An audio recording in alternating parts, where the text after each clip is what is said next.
Hi boys and girls, Cleo here with the rest of my current fuzzy and scaly family, such as it is. Ian says hi. And I don't really have it in me right now to do a full-length review, but I did want to talk a little bit about a game I've been playing a lot of recently.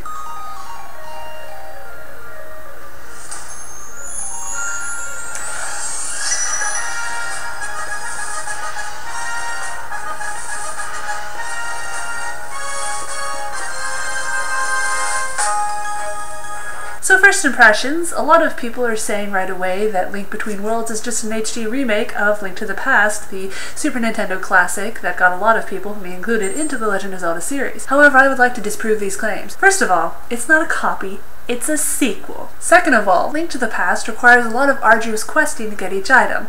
Therefore, each item is pretty precious after all those hours spent obtaining it. Link Between Worlds, however, gives you pretty much every item, with the exception of the bottles, right at the very start. First as a rental and then as a purchase, although I never really determined a difference between the two. You might think that this makes the game boring, as it allows you to do pretty much anything you want from the very beginning, but not true. What it does provide is a plethora of different ways to tackle each new dungeon. Instead of knowing that you have to use whatever tool you just picked up to complete all the different parts of that dungeon, you can actually use a number of tools to obtain the same results. That's not to say that certain dungeons don't require specific tools, but especially in overworld progression, there are, as they say, many ways to skin a cat, or a hobgoblin. Not that there's any hobgoblins in this game. Another big difference between the games is that Link Between Worlds gets significantly harder with each new area, especially once you start exploring the alternate world of Hyrule, Laurel,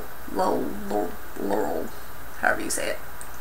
I'm sure hubris is the downfall of many gamers who burst into Laurel expecting it to be exactly like the old world, only to immediately get killed by a Cyclops or turn into Frozen and then stomped on by a giant statue. Luckily, Link isn't completely stranded in Lake Hylia without a paddle. You can of course continue to increase your heart meter, as well as increase sword damage by upgrading your Master Sword using Master Ore. There are also several mini-games spread throughout the two worlds, and while I wasn't particularly entranced with any of them, they are a nice change of pace from saving the world yet again. So in conclusion to the argument that Link Between Worlds is just an HD remake of Link to the Past, I will say that while there are definite similarities between the two games, both are excellent standalones that nonetheless complement each other, both for new and old gamers. Which in this case means better graphics, more variation in tools, more challenging gameplay, and dare I say it, more intriguing storyline, though even as a Legend of Zelda fangirl I'll admit that few of us come to this series for the story.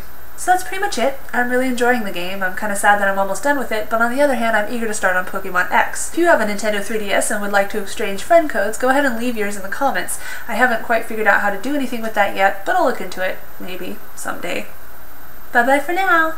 Say goodbye, Tobias. I'm a snake. Yeah, I'm a snake. Woo. Bye.